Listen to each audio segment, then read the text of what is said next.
What's going on, podcast people? Welcome back to the Zero to Here podcast. On tonight's episode, the Beerrater, Mike Ansley. As you can imagine, if you don't follow him on Instagram, check him out. We talk everything about beer. He is one of the awesome beer bloggers throughout BC, blogging about everything craft beer. And as you know, I love craft beer. We try a few different of our favorites and give a little summary on what we like about them. Check out the podcast. Let us know what you think. And we would love for you to hit that subscribe button.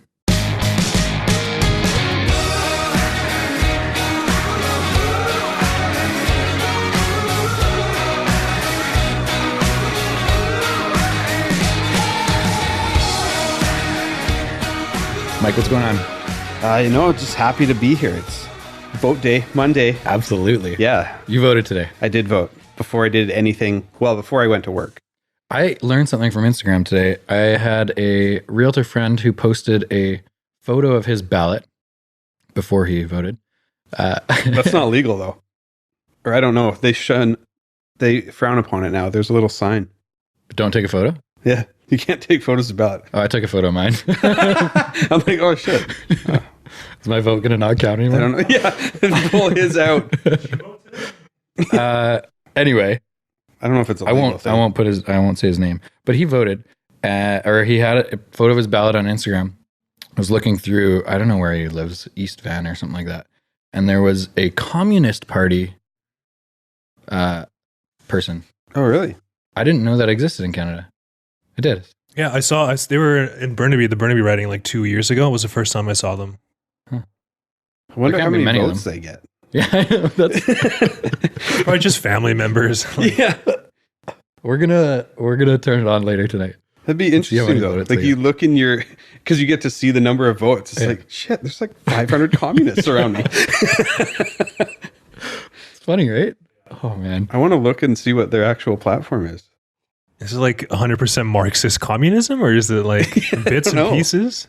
Can you look it up? I'm pretty sure. Can you look it up? Okay.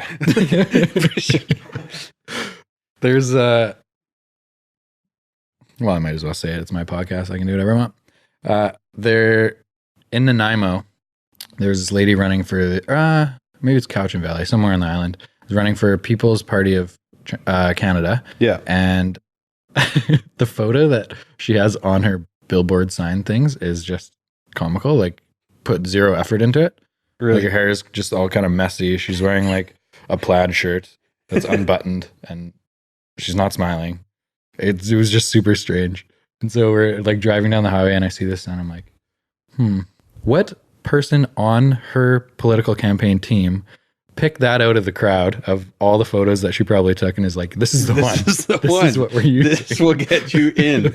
I find that about a lot of, even like, well, you're in real estate, some of those signs, like people's picture on it, it's like, I was going to buy from you, but now I think you might kill me. Like, it's creepy photos. Who signs off on these things? We keep, I guess everyone has different personalities and thinks different things are okay, but I keep a bunch of old business cards. Oh, yeah. Just for the photos on the back, basically. And there was one of a lady who is like holding a briefcase, talking on the phone, and picking up something off the sidewalk, and that's her photo. So she's like on a sidewalk in Vancouver. Yeah.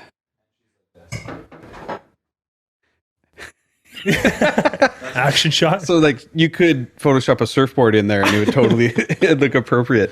That's weird. Again, what image? Like, what message are you trying to portray there? I don't know. Like, I'm busy all the time. Yeah, I'm always on my phone. I have if I'm no tying time my for shoe. you. Yeah.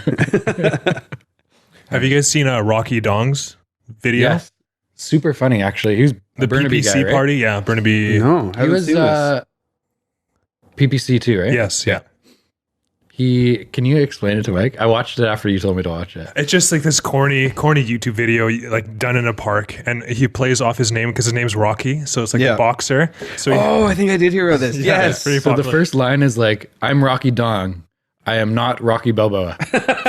But then he's wearing boxing gloves in it. He has like post-its of like stuff that he wants to change, and he's like punching it and stuff. It's pretty good. It's amazing. Yeah. Is he serious? He is 100% serious. Well, he's a candidate. Like, he's actually running. That's like I get that he's running, but some guys just do this as a bit of a joke to maybe get some young vote, and some guys are like, "Nah, this is legit. People are going to think this is amazing." I just don't know if he's that self-aware. That's where it comes in. That's awesome. Again, though, like, it's not just him that's running. He probably has a team of people that are helping him market himself. Yeah. But so there's a big group of people that are like, yeah, this is the way we're going to win. This is the way we're going to get votes. So he has a whole team at just like a local park shooting it, and someone says that this is a good idea. It was quite if you haven't watched it, you should watch it. It's pretty funny. I got to look it up. Yeah. That's amazing. Okay, what are we starting with today? Juxtapose? Jux. What's your story with As this? they You call briefly mentioned it. Yeah, I remember having the very first version of it when it was under cork and cage. And it was a different recipe than it is now. And I think that's because of production of it. Mm-hmm. Like it was more of an experimental batch. But it was like the beer that changed my perception of beer. I think I'd been blogging for about, I'll say 6 months or a year. Yeah. Trying to drink as much as I possibly could. Perfect. Which was a lot. And then that one just really stood out. Like I don't think I really had a wild fermented beer before. And yeah, it was, I don't even remember the exact taste. I just remember the reaction, which was just like, yes, this is special. How many years ago was that? I started blogging about 5.5 years ago. So roughly 5 years ago. Yeah. That was when it's hard to look back at like timelines for me, but that was probably when craft beer was just kind of starting to blow up in BC. Yeah. Yeah, for sure. Like it was really, I drank a lot of beer and beer was always my drink. But like most of us started with macro, like Kokanee was what my dad drank. So that's what I drank. Then you got to Kokanee Gold. Like, yes, this is amazing. And then Sleeman's Honey Brown was that progression. And then after that, I don't know where I went, but it was when I moved to Victoria, and it was just so many different kinds of beer available in the liquor store. And my buddy and I, while we were in school, we could basically afford like a 6-pack each a week. So we'd pick a different one each Friday and just go to town. And it was just fun to explore them. And then I met who's my wife now, and she was huge on IPAs. And we just kind of started exploring beer. And then it got to the point where I think she was tired about talking about beer. And so she said, just start a fucking blog. And now beer is even more all I talk about. But yeah, watching it grow over the last 5 years, and especially moving from Victoria, that was about 5 years. Maybe I've been blogging for 6 years. I don't know, but moving from Victoria, where it's a beer city, but at the time there was no tasting rooms, and they didn't want them. And then coming out here, and that's about the time that Four Winds was starting up, Steel and Oak, starting up, everybody at that 5-year mark, and they just have these awesome to hang out in tasting rooms. I wonder what the reason was for Victoria not wanting tasting rooms. I don't know, and I've heard mixed stories on it. One of them was that Phillips just said no, tasting rooms have no place in a brewery, and so no one put a tasting room in there. I feel like that's more of a legend than anything. But there's breweries that have been there for so long and they just never had tasting rooms. You just go there, get your growler, and leave. And it could just be the Victoria culture that, you finish work and you get out somewhere else. You don't really hang indoors unless you have to. But I think for me, tasting rooms are like instrumental in the industry, in the culture of craft beer. Like if you've ever been to England and you get out of the big cities into smaller towns, you go to the pub. If you want to see culture and you want to see like what a town's about, that's where you sit and you just watch, and it's amazing. And there's no one demographic.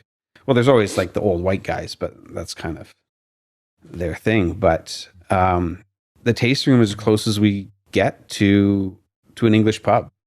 Especially we were just talking about Brewers Row before we started here. It's packed, and you can't really, if you go there, well, at the nighttime, it's younger people, but during the day, it's like, there's no one demographic that just occupies the entire room. There's moms with strollers. There's an old dude talking to a young dude about the way beer used to be and what it is now. There's so many different people that just go there, and like, it's a reflection of the community. That's what I just love about breweries. And that's, I think, the biggest thing that has changed in the last 5 years is really just the development of the tasting room. I think with how competitive it is now in BC, I'm talking specifically, just how many breweries there are, you almost need to attack that sense of community in your small little area to even get off the ground, right? Yeah. To build a name for yourself. Yeah. Like I wrote an article about tasting rooms for What's Brewing. I think it was probably early 2019 about like tasting room. Like, as a marketing person, this is your single most important thing for letting people come in and experience your brand. Totally. Like, there's no other way that you can communicate what you're about than in your tasting room. And, some people get it and they're definitely paying attention to it. And there's other people that are just kind of created a space that you serve beer, which is important, but you're missing a huge, huge opportunity to connect with your audience and create really raving loyal fans, which is the goal of marketing and branding and breweries, really. For sure. Yeah. I remember, like, when I turned 19, I think Granville Island was like one of the few. Yeah. And that was 11 years ago. So the craft beer scene was not what it is today, obviously. No. But I remember getting into golf, playing with Alex, like once or twice a week, and we'd just grab a 15 case of Sleeman Honeyburn. You mentioned Sleeman Honeyburn. Sleeman Honeyburn after. I would always fight over that last one. So it was 15 pack. But like today, I would never even look twice at Sleeman Honeybrown walking down a beer aisle, right? But like that was something different, right? Yeah. It wasn't a Canadian, it wasn't a Kokanee. Yeah. There's Sleeman. And then there was Shaftesbury was also another one that my brother and I got into. But is that a cream ale? Yeah, the cream ale, and then there's their 420 lager. Okay. Which were their two, and they were just they were around where Four Winds is now. Like, they were just on, what the hell is that? I didn't know that was a BC brewery. Yeah. Is it still there? I don't think so, because they were bought out. Okay. At the same time that Okanagan Springs were. Okay. I forget which of the big guys bought them, but they tanked Shaftesbury. And that's why you saw Okanagan Springs just explode out of nowhere, because they used the production facility to take off. And now you see them around, but it's not the original recipe, because Michael, I think he's a production brewer, or he's a brewer at Andina now. He used to be at Fuggles as a production brewer. He was part of the Shaftesbury original team. And I talked to him about it, and he's like, yeah, that's not my recipe. He's like, it's close, but that's not my recipe. I love how just technology has changed in such a short amount of time that we now have these outlets to talk about whatever we want. Like, could you see yourself running a beer blog like 10 years ago? No. Or having 10,000 followers on Instagram? No. Because you talk about beer? Like, even when Instagram came out, I was so anti-Instagram. I'm like, all people do is take pictures of their food. Exactly. And I got on it because I just felt I needed to be. Like, I knew I needed to be on social media. I just finished school, BCom in entrepreneurial management. And I knew that social media was a big thing. Like, you could see that's where they were. And I was on Twitter. And so I just wrapped up all the handles for everything because I knew I'd need it. And I posted on Instagram, but I didn't really do much. I focused on Twitter a lot. Okay. And then I just started focusing more on Instagram. Like, hey, this is kind of fun. Taking pictures, connecting with people. And then, it starts to grow. And that's when I saw the community around Instagram. That's when I really focused hard on it. And it wasn't until about a year and a half ago that I really took Instagram seriously. And that was right after I met with Tim LaHaye, who's the craft tourist. And I'm like, who the hell are you? Because you popped up out of nowhere and now you've got like 20,000 followers. And he's like, dude, it's just, I focus all my time on it. And so I started to do the same, and it started to take off. And the cool thing about Instagram that I love more than the other networks is that it's a positive platform for the most part. Yeah. And everybody's supportive of each other. And that's where I found this group where we have our own, Instagrammer group that we're always chatting every day. There's about 15 or 20 of us on it. And that we're all kind of the people that are really dedicated to growing on Instagram. This is beer related? Beer related. Yeah. Well, it's funny because we're beer related. Our accounts are beer related, but the group has turned into anything from, personal successes to just a big love-in. Like one thing that when the biggest time it turned into a love-in is I was driving home from work, going over the Alex Fraser Bridge, and I saw a guy hanging on the other side of the bridge and a cop talking him down. And this guy I don't know what happened to him, but it just set me back. And so I just fired out a message being like, hey guys, just saw this on the way home from work and I'd never seen something so close. I just want to thank you guys for being this group where we'll normally just throw memes at each other and make each other laugh, but it changes your day. Like if you're having a bad day, I found this group of nerds that all share and love the same thing, and we just lift each other up whenever we need to, and it's been a really cool kind of outlet. Totally. And that's really, we were just talking on the elevator, the industry, like it's for sure. There's so many great people in it that you just want to be in it more than just drinking. It's so much more than just the beer. It's the people within it that draw you back to it. Do you think that comes from the people that are kind of leading the class in BC, or do you think it's just the social aspect of beer in general? I don't know. And I think because there are a ton of good people in the industry. Yeah. And I'm not really involved other than really enjoying beer and somehow weaseling my way into those events like Saturday. Meeting a bunch of people. Yeah. And now starting a podcast and just talking about beer. So messaging a bunch of beer people. But it just seems like everyone is so over the top accommodating and excited to help someone out. There's obviously collabs are a big thing in the last few years, and even talking about potentially like a couple breweries going in and starting a tasting room together. Yeah. Which would be a really cool idea. I don't know. I honestly, I think about that a lot. Is it just where that kind of mentality flocks, or is there some X factor? And honestly, I don't know. Like this group of folks that I talk to, we just like to have fun with beer and we don't take it that seriously. And, one of the things we do in that group is work on opportunities together. And if we find something that we think other people would work better with or be interested in, we involve them. And it's just this kind of outside industry that helps just support and prop up as much as we can. Some are more serious about it than others, but everybody's really there to just really support the industry on one level or another. It's weird and interesting and exciting all at the same time. I don't have a real answer for that question. I don't know what it is, but I found some of my best friends right now are people from that group, just because they are, my tribe, my nerd, whatever you want to call it. Totally. It's weird, but cool. Yeah. How long have you been going to those beer events for? Probably since I started blogging.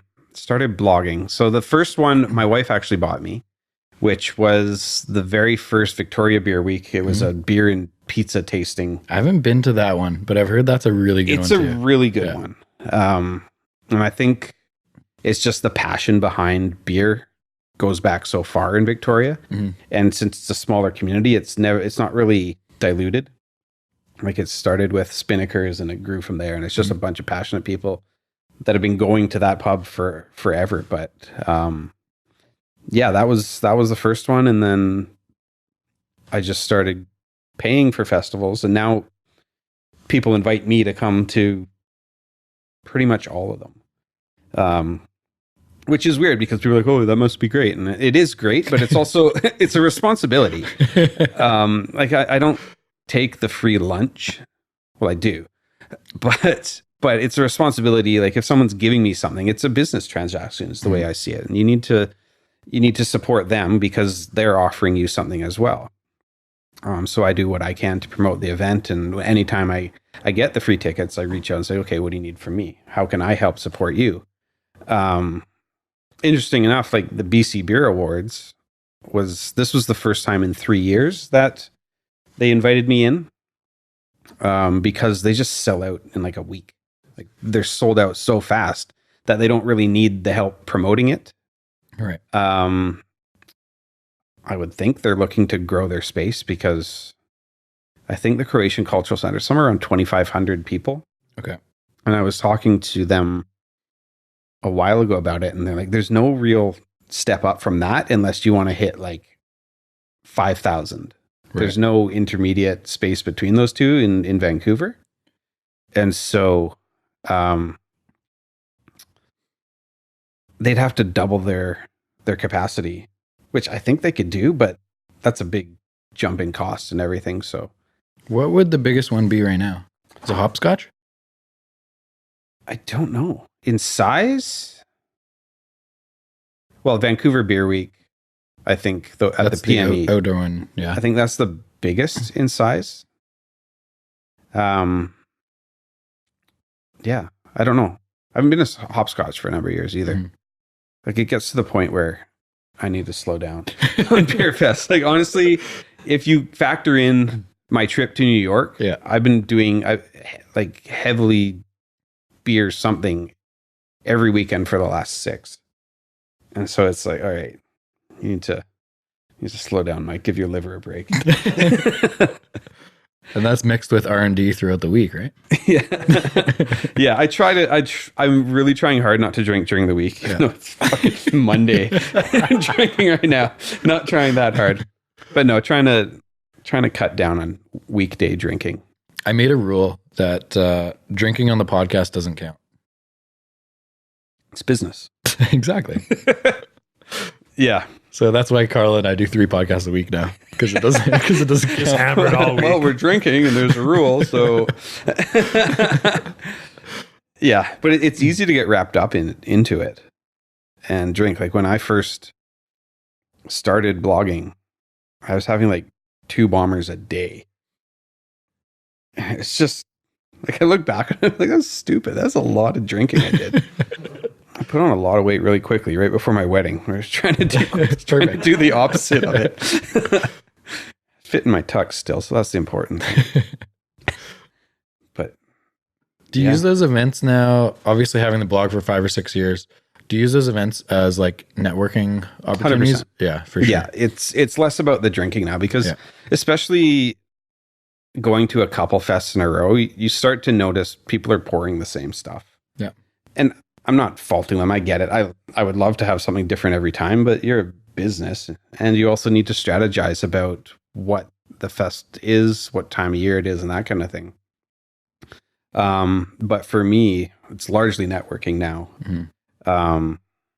And meeting up with other bloggers, but just talking to other breweries, talking about recent things that I've done and how I could do something different for them, but along the same lines, and showing that bloggers aren't just there for free handouts, which, we do get them and that's nice.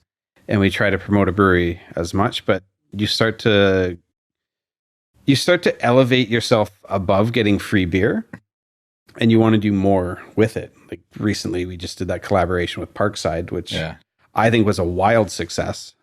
And it's something I wanted to do for a while. And I was really stoked to have Tim, Malcolm, and Nick go in on it with me, and we just all fully collaborated ourselves, but also with Parkside and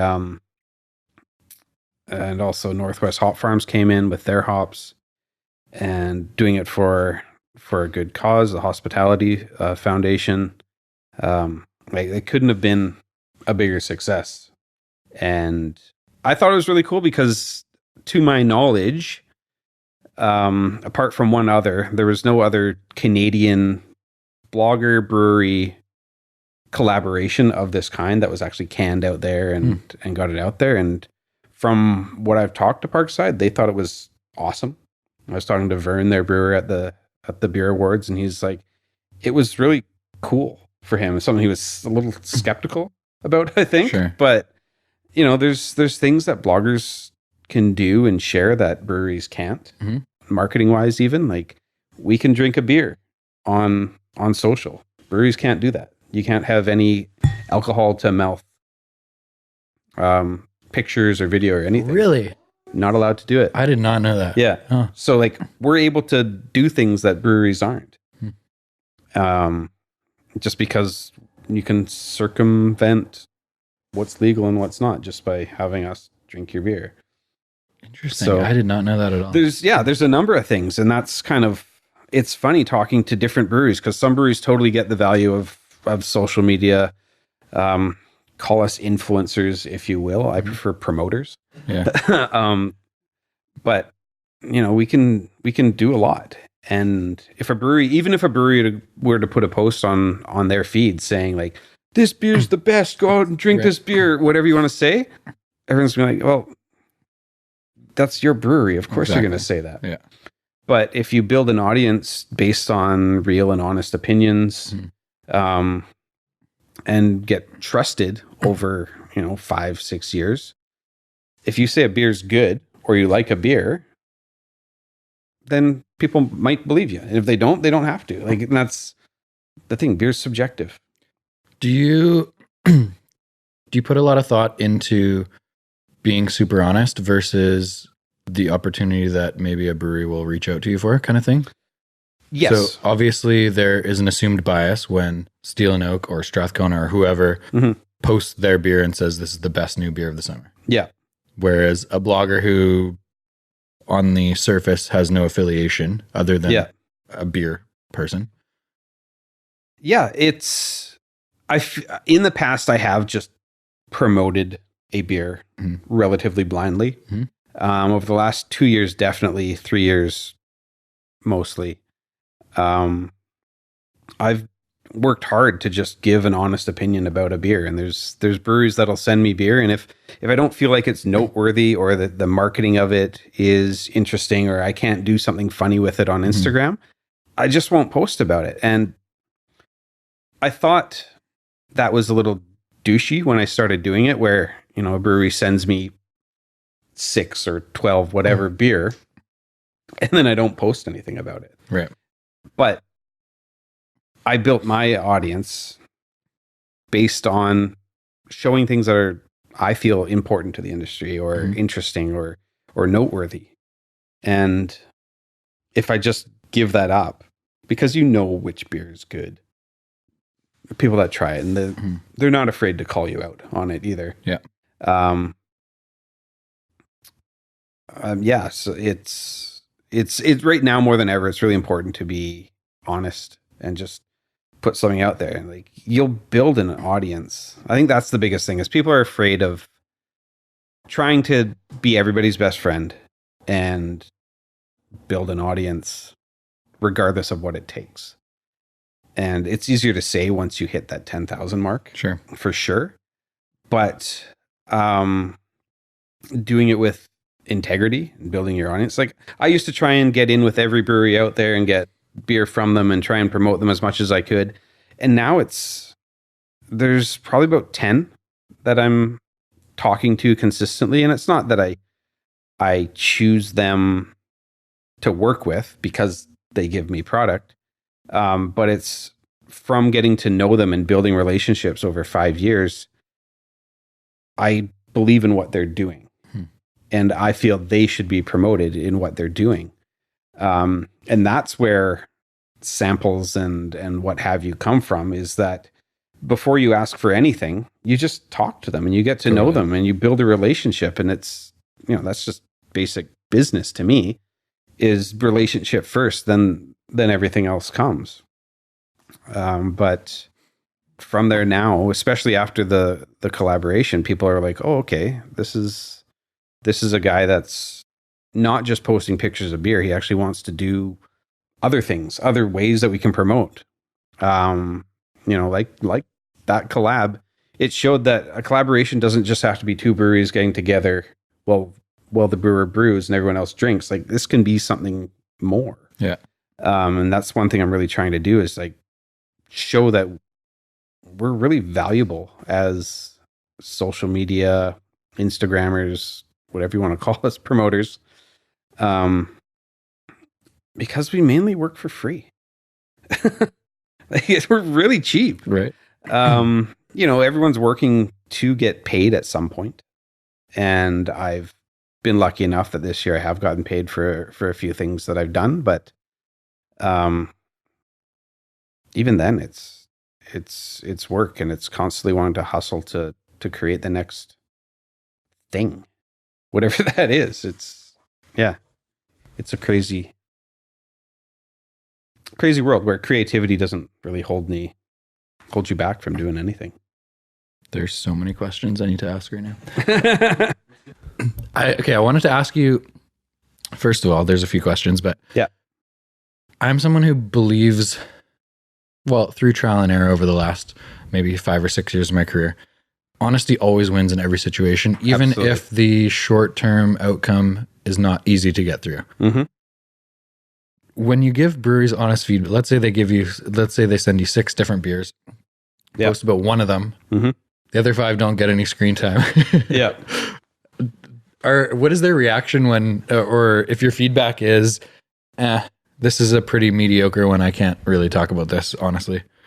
And do you for the say most that part, to them? Some I do. Okay. There's some, and I hope I don't offend anyone saying this, but there's some that are a little overly protective of their beer, and I get that. Sure. But if you don't give feedback, like honest feedback, no one's going to improve. For sure. And there's some breweries that literally say, fuck you, there's nothing wrong with my beer. Mm-hmm. And there's other breweries that say, hey, I really appreciate that. That's cool. We'll let the team know, and they'll take that into consideration. Mm. That said, I don't just say, this beer sucks, you should all just give up. Some people will phrase it in similar ways. Right. But I say, hey, this one wasn't for me. Like, if I'm given a hef, there's off the bat, there's a 72% chance that I will not like it, because that's just not a style I like. Interesting. Okay. And I'll still drink it, because there's been times that I've been absolutely surprised. But if I don't like it, I'm like, hey, it's not for me. And then there's sometimes that the beers, I feel like it's off or something. Like, I don't have the actual Cicerone training to know what's off about it. Mm-hmm. Or if I don't like it, I'll just say, I don't like it, and this is why. In my opinion, if it came off this way, it might be a little better, but that's just me. I purposely don't educate myself deeply in beer, because I try to speak to the layman of the industry. For sure. And not speak above the crowd, which I feel like a lot of people that, if you are trained as a Cicerone or a beer server or anything, you start to use adjectives that are just, or can be intimidating or throw people off. And if you just say it tastes like banana, like, okay, I know what a banana is. I can deal with that. But if you're like, oh, it's a hint of plantain, it's like, get out of here, idiot. That's actually one of the things that I've found that I really like about the beer industry, is that in most tasting rooms that you go to, people talk in layman's terms, for lack of a better term, but we'll talk in real words about the beer. Yeah.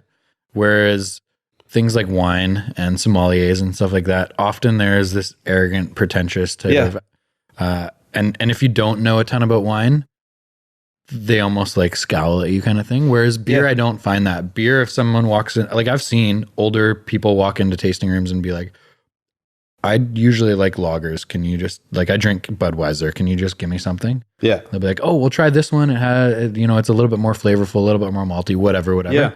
but it's kind of like an exciting opportunity for from what I've seen for these people, rather than just like, oh, go drink your shitty Budweiser. It's fun too. Like I helped start up. Well, worked with two different breweries in working in their tasting room, and part of that is just fun when you're passionate about beer. Finding someone that's not really knowledgeable but really interested, and you're just like, okay, this is what you like. Try this one, and try this one. What do you think about this sour? And most of the time they'll hate it, but then like take another sip and they're like, oh, right, interesting. There's so many people that are like, I hate stouts, but then you give them a coffee stout and they're like, oh my God, this is amazing. Yeah. It's just, it's cool. And you really find that in the beer industry. Like back when in my early 20s, I got my level 1 sommelier because I was dating a girl whose stepdad was Italian, and not liking wine was a threat to my life. So I had to know it. But like, there's a joke in my family because my parents live up in Whistler and they have the cornucopia event. And at one event, a guy was explaining a wine, and the term that the guy used was school marmish. Like, what the hell is school marmish? I don't understand this. Tell me a real term. And so, yeah. Did you ever learn what school marmish was? Still don't know. I can't even conceptualize what school marmish is like. Does it taste like person? Because that's not really something I want to know. But yeah, it's funny what people come up with. Do you guys want to know what the definition is? Yeah. A female school teacher, especially of the old time country school type. Popularity held to be strict and priggish. How the fuck does that relate to wine? Drink beer. Yeah. What? It's weird. But yeah, we don't need those descriptions in beer. That's ridiculous. Just get real with me. What types of beers do you find yourself steering towards? Ooh. And have you found yourself become like more open-minded with the blog, do you think? Yeah. Because someone like me, I don't have a beer blog. I drink what I like. Yeah. And I find myself sticking to like, let's say 4 to 6 different types of beer. I love in the winter porters and stouts. Yep. I love in the summer hefts and saisons. Yep. Throughout the year, I'll kind of go back and forth through a bunch of them, but I'm not usually a sour guy, but I'm becoming more open-minded. But if I go into a beer store, I'm probably not picking out a sour because I haven't had a ton of experience with successful ones that I've liked. What do you think of this one? Unbelievable. Right? Well, you know what? First opened my mind back to Four Winds. Yeah. Congratulations. They have a phenomenal brewery. Yeah. And what is their sour that is like kind of not as sour? It's a pretty good transition beer for people that don't maybe love sours. I can't remember. I'm going to think of the name eventually. I forget it right now. You'll just blurt it out 10 minutes from now. Yeah. Totally. But this is delicious. Yeah. It's not overly sour. Like I had a few, 2 or 3 maybe at the beer event on Saturday. Yeah. That were like, kind of make you pucker. Intense. There's like a strawberry sour one that I had. And those aren't my favorite. I can't drink a whole glass even of it. Right. But this is phenomenal. What do you think? I've never had a sour in my life, so my mind is blown right now. This is delicious. So good, right? And it's a strong beer. Like, why is it strong? I don't know. What's maybe 6.5%. 6.5. That's not strong. I think over 6%, you have to say strong beer, but that's like average. Is it over 6? Yeah, okay. I think someone knows the rule. What types do you find yourself steering towards? See, it really depends. Seasonal too? It's seasonal. Like ESB is my go-to drink anytime beer. Like Steel and Oak when they first had their ESB, that was just I consumed growlers upon growlers of that thing. They cut it, hey? Yeah, it's seasonal now. Which is know what? Back to the honest opinion of beer. When Steel and Oak started just over 5 years ago, maybe. Yeah. I was just getting into real estate with Jamie. And so he gave me a tour of the brewery like maybe 6 months before it opened, and we tried a bunch of the beer. So the smoked hef was there at the beginning. The RCA was there at the beginning. The ESB was the only one where I went, meh. But it's just different flavor profiles, right? It's an easy, like it's not offensive. Yeah. For me though, right. It wasn't anything special to me, but it wasn't. No, it's not a bad. But beer. That's the thing about an ESB is I feel like not a lot of people do it. And if they do it, they don't call it an ESB. Because anytime you put bitter in the title of a beer, people are like, oh, it's so bitter. Exactly. It's not. But it's just something with a little more hop than like a pale. Yeah. And it's not quite an IPA. Yeah. And it just sits there in the middle really nicely. There's a couple people that do it well. So that's what I will gravitate to, but I'll drink anything.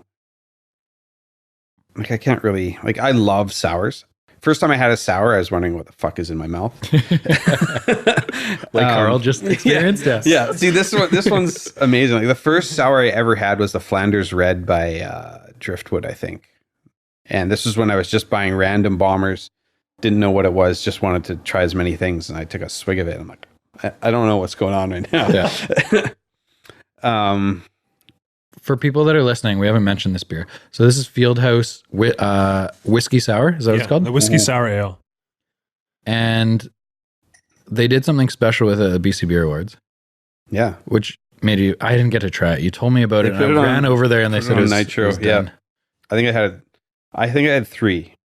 So one of those was probably yours. Well, you drink one of mine. Yeah, but it's a really interesting style. What else do I drink? Can't even think. Like I've been on a Pilsner kick until it got kind of cold here, and then I'm off that. But now, yeah, we're making the transition into darker porters, stouts. I do like porter a lot. Me too. Not a lot of people make porters, right? They just go full on to stout, and like porters are really interesting style when properly made. I guess every beer's interesting when properly made, but yeah, I was looking for one today. I only went to one liquor store, but I couldn't find one. I went in there looking. I wanted to just get a couple. Yeah, I wanted to get that one, so I'm lucky it was there. That sour, and then I was like, maybe one IPA, maybe one porter, just to kind of spread it out. But I couldn't find one. That's really weird. I know. Huh. This is the time of year that they start. Oh yeah, out. Maybe it's just like maybe probably in a week or two you'll probably see the shelves flooded. Yeah, which I'm okay with. My parents used to run sports bars throughout Greater Vancouver. Okay, but I stopped working at them in probably 2013, maybe. So it's kind of like the time that you started the blog, basically, and how craft beer was kind of just emerging. So it was a lot of older white guys. Yep. Sat at the bar and drank Canadian and Coors Light and Kokanee all day. The biggest, even in talking to like friends' parents, the biggest like complaint or hesitation I find with older people is, I don't like craft beer. It's too hoppy. It's too bitter. I'm like, well, what? There's quite a few different types of beer. Like you don't have to have the bitter ones. It's just, I don't know. Do you get? You do. And it's interesting because like, I think it's a generational, like people like what makes them feel safe. Sure. Like even my dad, I feed him a number of different beer, but like he lives, up in Whistler on the Nicholas North golf course. He's like, there's nothing better after a round of golf than a Kokanee. And I think it's more than the flavor of the beer. Like it's a nostalgic thing that takes you back. And that's just what he drank after a round of golf or after mowing the lawn or whatever. That's just, that flavor takes you back to a place of comfort. Yeah. And I think that's what it is. And you'll get some transitions along the way. And I've tried to find as many different light lagers, craft that I could. But anytime I go up there, I open the fridge. I'm like, oh, there's he's getting better actually with Whistler up there and Coast. But still, there'll be some Kokanee. There'll be some Corona for my mom. And you know what? I don't care enough to change someone's mind. Like my whole thing is drink what makes you happy. Totally. If you're happy drinking craft, then drink craft. If you just want to have a light beer that tastes like piss, Go drink macro. No, it doesn't. And you know what? I'll drink whatever. Like my wife's family's from small town Alberta, Camrose, if you know it, and there's a lot of Canadian slung around there, and like I'm not gonna turn down a beer.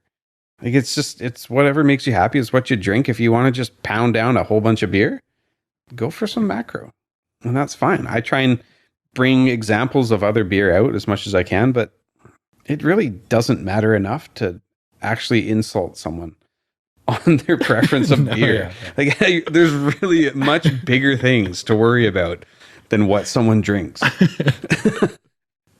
My dad was the same. Great. I mean, well, he still kind of is, but he used to only have Molson Canadian in the fridge. Mm-hmm. And so as I started getting into craft beer, I don't know, 8-9 years ago, I would bring like Granville Island and other stuff, and he'd be like, oh, no, I'm not going to try that. But to be fair, at that time, it was like a Granville Pale or a Granville Hef. So it was different styles of beer. And then I remember, I don't know, it was probably like 6 months or a year ago at a family party. He, because I used to give him a hard time about it. I'm like, you got to broaden your horizons. You got to be more open-minded. Like, this is all you drink. There's a lot better product out there. And so at some family party, someone's birthday or something, he pulls out a 6-pack of Red Truck Lager. I'm like, Dad, you're doing it. You're making the jump. But his face he was just so excited that he got something different. Yeah, I know the look. It's awesome. Yeah. Well, it's cool. Like, yeah, my dad doesn't like sours. He doesn't like anything fruity. Sure. It's difficult to go from Molson Canadian to like a hoppy IPA. No. Right? Or a sour. Yeah, It's just two different worlds. It's too much. Yeah. But like a good Kolsch. Or like a good Pilsner or a good lager. There's so many of them now. There is. Locally, too. No matter where you are, someone's got an example of it. Doesn't matter where you go. Can you imagine how bored you would have been if you were a beer blogger 20 years ago? I mean, like, I don't even know. Like, well, here's a Coors Light. It tastes exactly like the fucking coconut I drank like yesterday. 3 breweries. Yeah. You'd have 4 that I can think of. There's Granville Island, Lighthouse. I think they just turned 21. They're that old. Yeah. Wow, I didn't know that. Okay. Spinnakers. Yeah. Is Okanagan's, I guess, I don't know how old. They're probably Okanagan around that Springs year too, around the Granville Island age. Yeah, but there's a couple that are older. House Sound, I think. I don't know how. They've been around a while. I want to say House Sound was like 90, 91. I kind of think that's about right. Like 28, 29 years kind of thing. Yeah. Yeah, there's been some staples, but they probably weren't doing a pumpkin beer in 1990. No. See, I'd love to actually look back and see what they were serving at that what their time. lineup was what like. were people actually drinking then? And enough that you could sustain a business. Totally. The House Sound Brewery is 96. 96. 96. Okay. Because I think Granville Island was 89. Granville Island is 84. That old. Wow. Yeah. Yeah, that's kind of the year craft beer started, which is interesting because that's the year that I was born. So I think it's all kismet. Makes sense.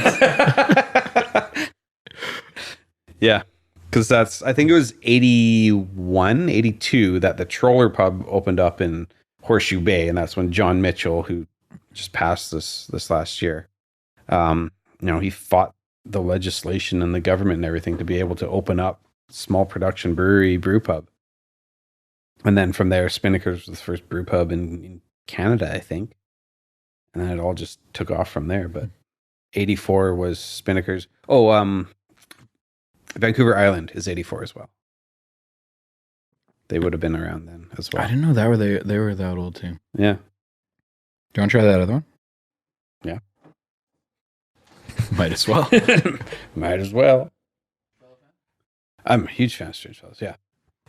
I used to my wife's a theater performer, and 2 years back she was in Theater Under the Stars, and the rehearsal space is like 2 blocks away from Strange Fellows, and we just have one car because we don't have kids and we don't feel like having 2 cars would be a responsible choice right now. And so I would just drive her there, or she would transit there, and because I worked out here. I just sit in Strange Fellows and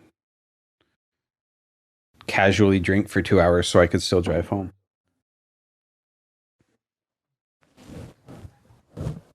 This is Strange Fellow. Is that Aaron? You know the owner? I don't He's know. the guy with the long hair, I think. Yeah, I don't know them that well. And it's funny because I'd always talk to them on Instagram, but I haven't actually met the team there. I drunkily went up to, I think it was Aaron.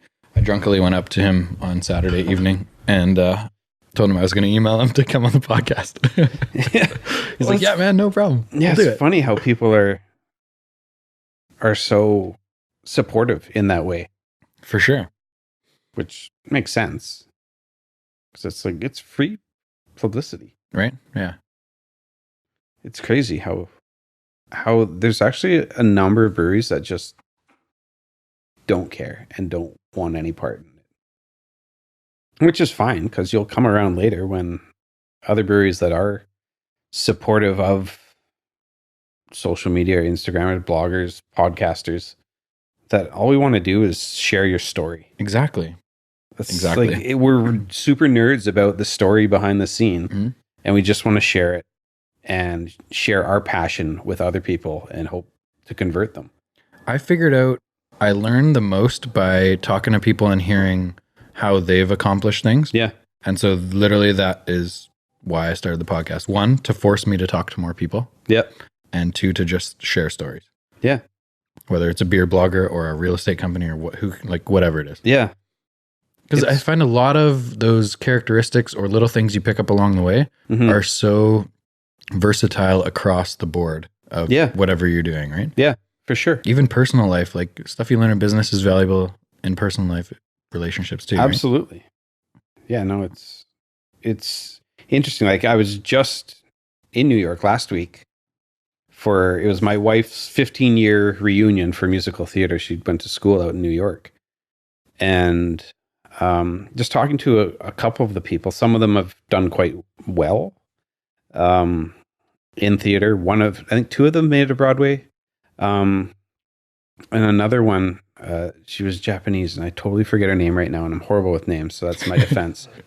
But we were just talking about like travel and how people aren't different. You just come from different places. For sure. And like your stresses, your insecurities, everything, your stories are so similar and relatable. Mm-hmm. And the more people you talk to, the more depth you have in the way you handle your life and the way you handle situations. Or like, just by talking to someone, you can remember like, oh, I remember talking to this person about this problem. And now I think I have a similar problem. I'm going to give them a call. For sure. Like, what did you do? And then it comes back and it's like, oh, hey, look, a resource on life. It's interesting how everything's connected. But not to be a stoner, but it's kind of like, it kind of is. It's all interestingly connected just from listening to people's stories and helping them tell their story in a way that maybe they haven't seen, or the way that you've experienced their story. Mm-hmm. Let's quickly talk about your story. I know you got to run in 10 minutes. I got time. Beer blog. 6 years ago. You said it's just kind of expanded in the last year or 2. Mm-hmm. What can you look back and try to figure out, like, what was that difference in blowing it up? Now it's at almost 11,000 followers. Coming up on 11. You're getting paid. I've made some money this year. I've got other opportunities that are looking to pay. Mm-hmm. And writing for like 3 or 4 different blogs too. Yeah. What's or Brewing? Magazines, I'm starting to work with the Growler a bit now, and then Here for Beer. I think it's a PR firm that's kind of running it through Beer Canada, who is more of an industry stats resource, is what I'd use them for. Yeah. But this is more of their social channel, where their goal is to become that place of discussion for the craft beer industry in Canada. So they reached out to me and they're like, hey, we've been watching you. We love what you're doing. We love your personality. Would you be interested in writing for us? And I'll be like, yeah, for pay. No, it didn't really, well, kind of like that. But no, now there's an ask with it because like I have a day job that is bloody busy. And the time I devote to social media, blogging, writing, whatever is a huge premium. And so now I'm at the point where I do stuff for free, but I don't do new things for free, if that makes sense. Yeah. I get a lot of requests every day. I get someone saying, hey, we see that you're doing whatever. We'd love for you to promote our product. I'd be like, great, send it to me. And now I have this little asterisk saying, if you want me to promote it, it's $50, either in product or cash or both. Whatever you want to do, it's $50. And some bite and some are like, oh, let me check with the owners. And they never get back to you. Yeah. Because and it's only if I actually see the relationship between my brand and the product. For sure. My wife was out of town and I did this little bit on these anti-hangover pills. Spoiler alert. So many of those. Spoiler alert. They don't work. But they paid me $50 and they gave me a bottle of these pills and my wife was out of town. I'm like, all right. So I did a story about it where I just got drunk and drank beer and wrote an ode to beer on the piano and woke up in the morning and just felt like shit. But I was able to see the connection between the product and what I do, and it created some funny content, and I got a lot of attention out of it. So it's a win for me, I guess. Me at the end saying the product doesn't work isn't a win for them. But do you use any cannabis? I don't. Have you tried CBD oil? Only on mosquito bites. Did it work? It's funny because my mom, my mom and has used it because she has arthritis. She makes my dad go in the store to get it because she won't be seen in a dispensary. But both my mom and dad use it for their joints. Yeah, I've heard. And they're like, it's the only thing they'll use. And she's like, now my mom with CBD cream. Yeah. She's like, from My Big Fat Greek Wedding, there's the dad with the Windex. Yeah. That's my mom with CBD cream. But it works. We've had a couple people who work in the cannabis industry on the podcast, and we have another one coming up. And one of the guys brought us a bottle of their CBD oil that they use. And I've never really experienced much with cannabis, but Carl does. Partakes. And I was actually pretty, I guess, like a little bit blown away on how good it actually is. Yeah. And I haven't done a ton of scientific research into if it's bad for you or good for you or whatever. People tell me it's natural and it's good for you. I don't know. But the oil, one of the things he said on the podcast was, I was just asking him like what it does. What have people said it works for them? Yeah. Arthritis is a big one. Some joint pain, muscle pain. Even just like dealing with anxiety and stuff like that. People have said it helps them. But one of the things he's like, I can't really like say that it does this, but I've noticed with myself that it helps with hangovers. So occasionally when I'm hungover, I'll use it in the morning and it just kind of like clears your head a little bit. So I don't know if it's a hangover cure or that's just kind of what it does, but are we ever going to see CBD infused beer? 100% you will. Yeah. People 100%. Are working on it now. I think with the next level of legalization. Yeah. I don't know if it's allowed or some version, but I know there's people that are definitely working on it. There's a brewery, I think they're working on getting their own space, but Lifted is the name of the beer. You might have seen it. They use terpenes. Okay. So there's nothing in it. It's just the flavor and the aromatic compound of it. And it created a nice citrus beer. I think they're brewing out of Craft Collective right now because they can't get their own space or don't have their own space. But it's interesting if that I'm not against it. Yeah. I'm interested in it. It's just not something I ever did. and was ever really interested in. Same as me. And I'm more just like with the podcast now that we're doing, more just open-minded through talking to a bunch of different people. And I saw an article on Facebook, actually, I think yesterday or the last couple of days, that Canada's first, this might be wrong, Carl, you can correct me. Canada's first CBD drink is coming out this fall. It's called Flow. Have you heard of that? I heard something. I think it was FL, like Flow, FLOW. I don't know. Carl's Googling it. Sounds interesting and familiar. So I would assume that's going to translate over to beer eventually. The first thing that comes up for me is Molson Coors Hexo to launch CBD infused water, THC drinks later this year. So I guess Molson Coors are doing something. Well, they've got the money to. Totally. Yeah. They've probably been researching that for years already. For sure. Yeah. It's interesting. Bunch of high drunk people. Well, but that's the thing happens there. That's the thing about most of, so what Abby, who was on the podcast, was talking about is that most of the, what are they called, Carl? What is like the name of CBD versus THC versus whatever? I can't remember. Cannabinoids. Right. Yeah. There you go. So most cannabinoids, and there, I think he said there's 101. Yeah. In over the 100. Marijuana in the plant. Wow. Most of them don't produce a high. THC is one of like the, I can't remember the number, 4 or 6 of the 101 that produce a high.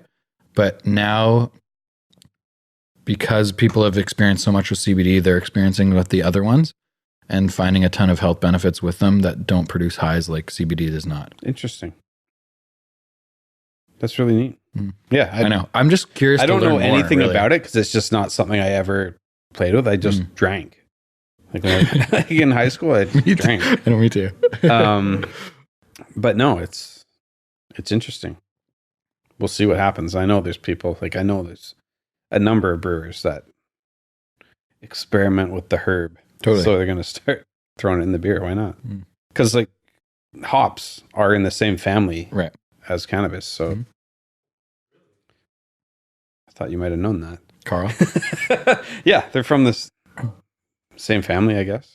So okay, last thing I want to ask you about with the blog, just in terms of, I know, obviously around the podcast, I've connected with other people around podcasts in Greater Vancouver, and just the like psychology of getting over, I guess it's like building a little bit of confidence in terms of providing value to people, but like how to start asking for money through sponsorships and stuff like that. Yeah. I think it comes, especially with the group that I talk to, it comes easier to me because I'm in sales. Sure. Like I'm always be closing. Yeah. But first thing I do with, well, this is business and in the blog, which I guess is business as well. Always provide value first. And I think I've spent enough time doing that. And so people can see my value and they know me now. Like they know me or they know people that have worked with me. But it's easier when you're not face to face and you just say, yeah, this is my fee. Yeah. And it's just one of those things where you have to be confident in in the value that you bring. And the thing that's tricky now, and I'm talking to a couple of people that I'm closer with that run breweries or restaurants or whatever, and it's proving that value and just and finding the price point, because there isn't really, you can't really look up what your price point is, what you should charge. You know, like if you're going to sell a place, there's metrics to value for sure a house or a condo or a business or whatever. There's no real metrics. And so like before, that's what I said, like $50 just to post. And I think that's undervaluing, but I play around with that where I keep raising it and raising it and raising it. And then someone says, whoa, that's way too much. This guy's asking for this much. And like, okay, drop it back.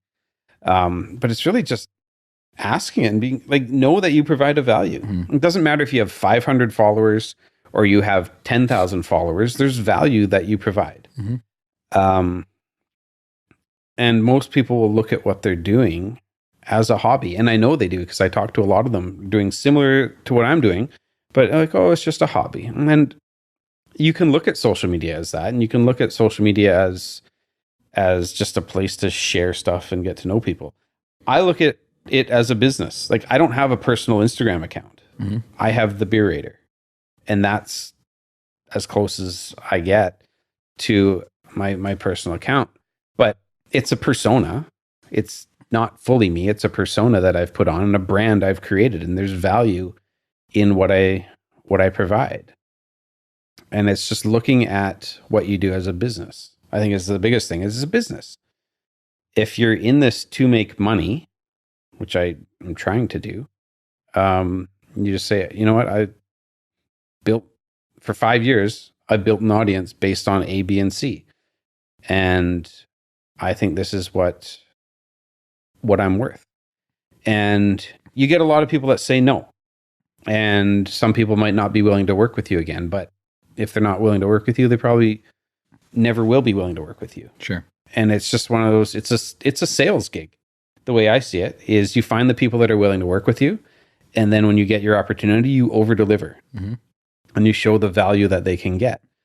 And then you have an example of what you can do. And then you pitch that to someone else, being like, I did this for A, I can do this, but we can tweak it to make it more like yours. Can you give us an example of like what that metric kind of looks like for you? So are you talking about like impressions? Are you talking about comments? Are you talking about when you're saying, okay, here ABC, well, that's actually a brewery, so we're not going to say that. That's actually a brewery now. Damn them. Smarter than I thought. Okay, brewery X. Yeah. I did this for brewery Y. What's that conversation look like? And more, you don't, not that you need to give exact numbers and stuff like that, but more just like, what are the topics that you're bringing up just to kind of help other potential bloggers down the road kind of thing? It comes from anything from if you're just asking to get your first samples from a brewery. Like I've got 3 or 4 different pitches that I have saved on my computer that I tweak. And it's not that I'm creating a form letter. It's that this is just what I believe. And depending on what the situation is. And so someone's willing to give you beer to promote. And once you reach a certain level, 500 might be a bit low. 1,000, definitely you can ask for some samples in exchange for promotion. There are breweries that I know would bite on that. I won't share it on here, but there are breweries that I know that, not that they're suckers, but they're actually, they get the value that even someone with 500 followers can provide. Especially if you're the demographic, right? Yes, absolutely. Totally. And then there's things like the collab that we organized with Parkside. I've now got 5 other breweries that are interested in doing the same thing. Where that's awesome. I know that it's not a pitch coming from nowhere because I've built relationships with these breweries, but I said, hey guys, I love what you're doing. But I feel like you're not getting the attention that you deserve, which I honestly believe.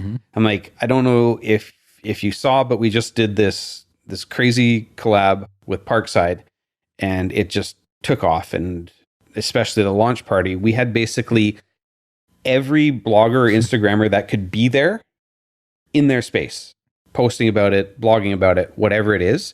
And then the beer was released. Same thing. Like you've probably seen Internet Famous come out on the feed just every day. Someone else is doing it. And us as bloggers repost that. And what I really want to do, and I don't know how I'm going to do this, and I wasn't prepared to collect it when I was doing it, was actually collect the data behind it. Totally. And that's what people are really looking for. Like no one's really asked me for that yet, but any data you can collect on it is huge. Being able to provide an actual measurable statistic on your exposure or the reach that you have. Isn't that part of the challenge though? Because you can go to your Instagram if you have a business page and go look at insights. You can see like X amount of impressions per week. This post got this many impressions, whatever. But what does an impression mean to someone who's going to buy beer or whatever, right? Well, that's the thing. And that's one thing I'm really struggling with. Because you can see like, and now I've got 10,000. So there's the swipe up function on stories, which is huge. Huge. Especially if you're working with a PR agency. And there's a couple of them in town that work with people like myself, and especially if you have a blog, they're interested in working with you. But a lot of them are interested in that swipe up where you can actually drive traffic to a very specific source. But no one's really asked for the data that I have. Right. Except when I did the gig with Brew Loops up in Kamloops through BC Ale Trail, as well as Tourism Kamloops jointly sent me up there for the weekend. And they're the ones, part of my deal was actually sending screenshots of all my stories. I don't think they knew how many stories I do, so I sent them like 50 screenshots. Just with eyes that are seeing them, they just want to see how many people. Yeah, and I think it's part of the relationship. If like I go up there and do my thing, and they actually paid me above and beyond, just sending me there and taking care of expenses, they want to see, is it worth it? Totally. And I think it was. Like all my posts and everything did very well, but it's really just to find the work, you have to be willing to put in the time. Like it's really like, I'm throwing out a bunch of cliches here, but it's just one of those things. It's a sales gig. Like, talk to as many people as you can, form as many relationships as you can. As soon as you find one that you click with, work it. And from deep down, like, make sure that they fit with what you want to promote. Have a plan on who you are and what you're doing. Like, don't just put beer out there. There's enough accounts that take a picture of a beer can next to the glass. Totally. That doesn't provide value. Yeah.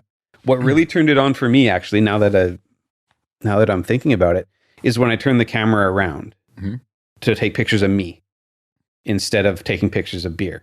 And I thought I took some pretty good pictures, but there's always someone that's going to take a better picture than you. There's always someone that's going to write better copy than you.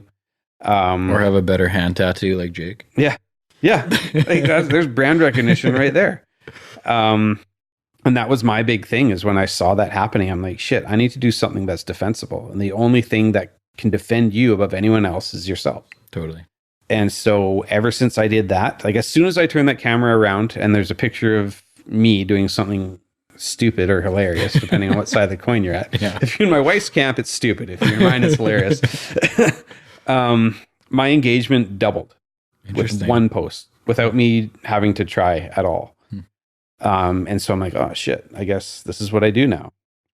And from there, like, I've actually created a brand that's myself. But then you're different from everyone else. Yeah. Like, I like looking at pictures of beer because I like seeing the label. It's like, oh, I was thinking of buying that. And then I just go, oh, that's what it looks like. But there's so much of that out there that it's not defensible brand wise.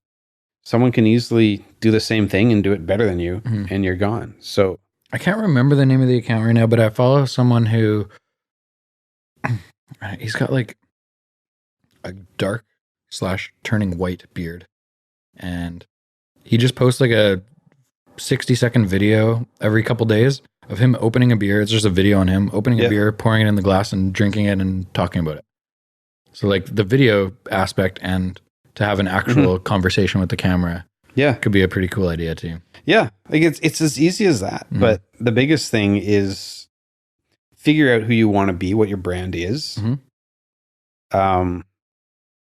Talk and network. Like, network like crazy, and it's easy on Instagram. If you're watching DV, just send messages to people, breweries, bloggers, anyone, and then find those opportunities. Once you get one, just go hard at it and make sure that you're doing it right and doing the best job you possibly can. You don't need the best camera. You don't need fancy equipment. You don't need anything. You just need to put out the best content you can and try different things. Once you find something that works, go down that road. Inevitably, Instagram will change their algorithm, which means you need to change your tactic and be aware of when the algorithm changes and what those changes are. And then experiment again. And you're going to have to keep shifting and zigzagging your way to find it, but you do. And then along the way, you'll find fans, which is a weird thing to say, but like, I have fans. Like, I was at the BC Beer Awards. Some people came up to me and they're like, I am such a fan. I'm like, that's a really weird thing to hear, but thank you. Like, I don't feel like I deserve it, but I guess if you're a fan, and it really means a lot when someone says that, because A, I'm a middle child, and so I'm not used to being recognized. and B, it's like I'm doing this partially for myself because it's a creative outlet. B, because I really feel like breweries that are doing the right thing and focusing on the right things deserve the attention. Mm-hmm. And C, it's just fun. Like, these are the main reasons I'm doing it. I'm not doing it to build a lot of followers, even though I do. It's just weird to have fans. But thank you. Yeah. Okay, we'll end on this. Obviously, we know about 33, P49, Mm-hmm. Four Win, like for all the big names in BC. Yeah. Who do you think in the next year to two is going to blow up? Like, super underrated, could be newer. You can pick more than one if you want. Underrated breweries. Underrated. BC specific. You know what? I'm gonna give a shout out to the brewery of the year, which is Kwantlen Polytechnic, and they're a brewery / school. Yeah. But if you've actually had their beer, because they do have growler fills, I think it's Fridays. It's really good beer. And now that they've won brewery of the year, I'm really interested to see what they do with that. Mm-hmm. Who else? It's hard. So as a beer enthusiast, I really enjoy beer. Mm-hmm. I didn't even know they sold beer, Kwantlen. So I was at the beer awards and saw that they won, and I thought it was kind of a joke, to be honest. So they're like, Kwantlen Polytechnic University, come up. I'm like, what? What do you mean? I knew, like, obviously I knew they had the school and the degree there, but I didn't know they make sense. They sell beer because they produce it. So yeah, no, it's quality beer. It's, you know, if you're out here, it's all the way out in Langley. For me, I'm in White Rock, so it's half hour away. Yeah, which I still don't get there enough. But what I've had, I've been really, really impressed. Do they like can and bottle or no? I don't. It's just growlers on Fridays. It's just growlers. Okay. And it might not just be Fridays anymore, but that's what it used to be. Okay. I'm just thinking about one more. You know who I'm really interested in? Because that was an easy one because they won BC Brewery. I know, that was too easy. And it's funny. The other one I'm thinking of is still like Rookie of the Year. So that's another. Who won Rookie of the Year? Il Sauvage. Okay. On the island. Yeah. Big on sours. But no one's really attacked sours like they have. Mm-hmm. And really interested in what they're doing in year 2. Year 1, some really hit it out of the park. If you like sours, like if I have a sour that melts my face, I'm happy. It's probably not up your alley. And there's some of them there. Some of them are just great beer, but some of them are like, holy shit, this is intense. And you got to sip it. But outside of the BC Beer Award standout winners, who do we think? It's hard to say. Like, there's a lot of experimentation out of there. Mm-hmm. That's what I find, because if you asked me that same question, I don't know how I'd answered it. Because it's more like often individual breweries will have individually phenomenal beers throughout the year, right? Yes. Like Steel and Oak's a good example for me because I know them and I drink a lot of their beer. Mm-hmm. But they've done a few phenomenal seasonals this year. Yes. And I'm sure others are doing this. Like, it seems like that is the trend, that you have like 4 staples throughout the year. And then every 4 to 8 weeks, you're producing new beer all the time. And right? see, that's kind of where I see the industry is. Everybody's experimenting right now. Because if you look back 3 or 4 years now, you had like the summer of the IPA, where it was all about who could melt your face off the hops. You know, and then the next summer was like summer of the sour. Everybody was getting big into kettle sours and trying to do that thing. And it was tons of good and also equally bad sours out there. And then since then, you haven't really had a style that's really just been out there. And so everybody's just experimenting, trying to find the latest thing. And then when someone stumbles upon something that gets attention, everybody tries to copy it. 2 or 3 of them do a good job of it. The rest of them make an okay example of it. Yeah. But there's so much experimentation out there. Like last on the weekend, I had Purgatory out of Steamworks. Yeah. Amazing beer.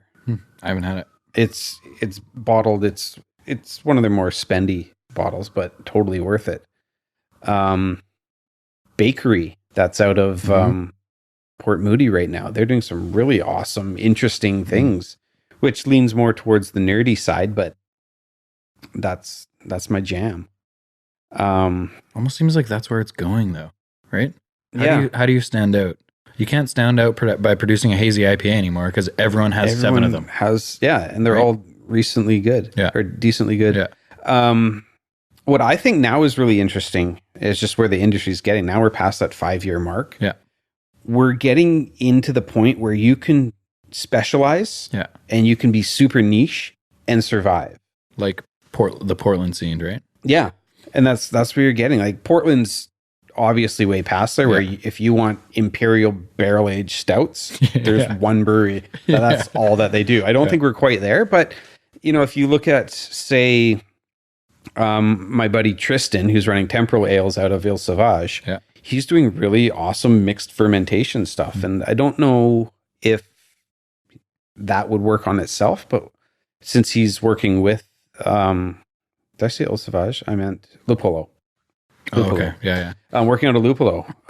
He's doing really awesome stuff there. So you're starting to see a bit of specialization. And I think that's kind of where the industry is going. Like, even Ile Sauvage is more sour than maltier beer.